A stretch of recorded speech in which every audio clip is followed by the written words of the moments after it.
दोस्तों जय श्री राम। मैं हिमांशु शर्मा आपके अपने ही YouTube channel Astro with Sharma ji में आप सभी का हार्दिक हार्दिक अभिनंदन करता हूं। आज हम पितृदोष के भौतिक लक्षण के विषय में बात करेंगे। जी हां, पितृदोष का भौतिक लक्षण अर्थात बिना कुंडली देखे उस व्यक्ति के दैनिक दिनचर्या को देखकर, उसके रहन सहन को देखकर, उसके एक्टिविटीज को देखकर, उसके परिवार के सुख और दुख को देखकर आप यह कैसे आइडेंटिफाई करें कि उसके ऊपर पितृदोष के लक्षण दिखाई दे रहे हैं, हाँ या नहीं। पितृदोष प्रभाव दे रहा है, हाँ या नहीं। और साथ ही साथ कार्यक्रम के अंत में मैं बहुत ही महत्वपूर्ण आपके सामने इससे संबंधित उपाय भी जरूर रखूंगा। चलिए फिर आज का कार्यक्रम प्रारंभ करते हैं। सबसे पहली बात, जिस व्यक्ति के जीवन में पितृदोष दिखाई देता है, लक्षण के अनुसार सबसे प्रमुख लक्षण, वैसा व्यक्ति वर्तमान के असफलताओं और भूतकाल के सफलताओं के विषय में बात करता है। वह बोलेगा, अरे यार आज से 10 साल पहले तो मेरा ऐसा शरीर था, आज से 5 साल पहले मेरा ऐसा बिजनेस था, आज से 20 साल पहले जब मैं यह काम किया तो उसमें मैं इतने अच्छे तरीके से सफल हुआ। लेकिन आज वह जो भी काम करता है उसमें वो सिर्फ और सिर्फ असफल होता हुआ लगातार आगे बढ़ता है। वह व्यक्ति सिर्फ और सिर्फ अपने पुरानी सफलताओं के विषय में बात करता है। आज की स्थिति में भाई वह बंदा यदि किसी भी कारण से असफल है तो उसे बात करना चाहिए कि मैं क्या ऐसा काम करूं जिसमें मैं आज के परिप्रेक्ष्य में, आज की इस प्रतियोगिता में अपने आप को सफल बना सकूं। लेकिन वह बात करता है पुरानी सफलताओं को लेकर, न कि आज की सफलता को लेकर। सबसे पहला लक्षण। नंबर 2, घर में क्रैक्स आना और सीपेज का आना। वह तो घर के लेफ्ट हैंड साइड में है कि राइट हैंड साइड में, उसे देखकर यहां तक भी पता लगाया जा सकता है कि कुंडली के किस भाव में पितृदोष या मातृदोष बन रहा है।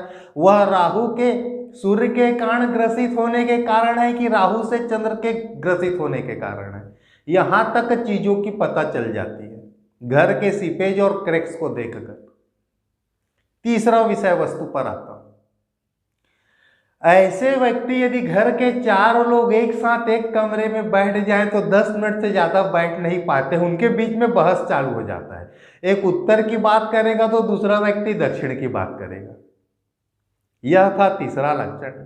लक्षण नंबर 4, घर में सालों साल तक शुभ काम होता ही नहीं है। बड़ी शादी का हो जाना, नए घर का बनना, नए गाड़ियों का घर में आना, और तो और छोटी छोटी जो पूजा हवन की, चलो भाई 20 लोगों को बुला के एक छोटा सा घर में काम कर देते, वैसी चीजें भी इनके घर में नहीं होती। सालों निकल जाते हैं, इनके घर में छोटी छोटी खुशियां नहीं आती है। अगला लक्षण, योग्य हो, किसी भी नौकरी में इंटरव्यू के लिए जाते हो, वहां से असफल होकर आ जाते हो। आपसे कम सफल व्यक्ति वहीं जाकर सेलेक्ट होकर आ जाता है, लेकिन आपका सिलेक्शन नहीं होता है। विवाह का ना होना, अच्छे हैं, दिखने में सुंदर है, अच्छे कुल के हैं, परिवार सम्मानित है, 2 पैसे का आवक है, किसी तरह की चीजों की कमी नहीं है, शादी के लायक उम्र हो गई है, उसके बाद भी, प्रयास करने के बाद भी विवाह का ना होना। पितृदोष क्योंकि वंश वृद्धि को रोकने का कारक है, संतान की उत्पत्ति नहीं होना, और विवाह को रोकना भी संतान उत्पत्ति को रोकने का ही एक प्रमाण है। घर में लगातार कई कई साल तक बड़े बड़े हादसे होना, पहले साल घर में अग्निकांड हो जाना, दूसरे साल किसी दुकान का बंद हो जाना, तीसरे साल किसी घर के व्यक्ति का एक्सीडेंट हो जाना, तो चौथे साल उसी घर के एक सदस्य का बहुत बुरी तरीके से बीमार पड़ जाना। यह दिखाता है पितृदोष को, पितृदोष से ग्रसित व्यक्ति के जीवन को। यह साक्षात भौतिक लक्षण है, शास्त्रों में प्रमाण है, एक जगह नहीं 25 जगह। चलिए इस विषय वस्तु को हम यहीं पर बंद करके अब हम बात करते हैं उपाय का। बहुत ही छोटा सा आपके सामने मैं एक उपाय रखता हूं। किसी भी प्रकार की आपको मेहनत करने की जरूरत नहीं है, रिजल्ट लेकिन अवश्य आपके जीवन में दिखाई देगा। करना क्या है, दोस्तों उपाय बताने के पूर्व एक बहुत ही छोटा सा निवेदन है, वीडियो यदि अच्छी लग रही होगी तो लाइक अवश्य कीजिएगा, कमेंट बॉक्स में जय श्री राम अवश्य लिखिएगा। जी हाँ, कमेंट बॉक्स में जय जय श्री राम अवश्य लिखिएगा। उपाय क्या है? 16 तिथियां होती है।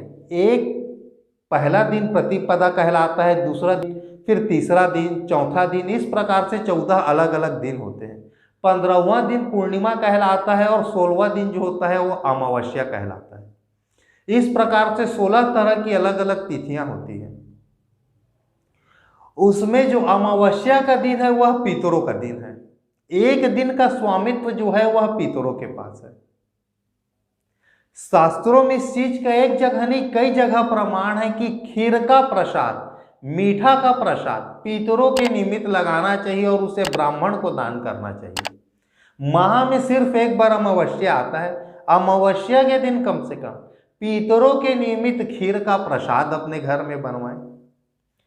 घर में किसी ब्राह्मण को बुलाकर उसे खिलाएं, बहुत अच्छी बात है। यदि आपको ऐसा लगता है नहीं भाई ब्राह्मण को बुलाने में तकलीफ है, फिर उसके पूरे के पूरे भोजन की व्यवस्था करनी पड़ेगी, केवल खीर खिला के हम कैसे भेज दें, आप उसे प्रसाद स्वरूप एक डिब्बे में डालकर आपके घर के आसपास जो भी मंदिर होगा वहां कोई ना कोई ब्राह्मण होगा, उस ब्राह्मण को आप उसे दान करके आ जाए। वह जब ब्राह्मण या उस ब्राह्मण का परिवार जब उस भोग को ग्रहण करेगा तो उससे कहीं ना कहीं पर आपके पितृ दोष की शांति हो। बहुत ही छोटा सा उपाय है और सिर्फ माह में एक बार करना है। चलिए दोस्तों, आज के लिए आप सभी मुझे इजाजत दें। मैं अगले कार्यक्रम में फिर एक नई विषय वस्तु के साथ मैं आपकी सेवा में हाजिर होऊंगा। आज के लिए जय जय श्री राम।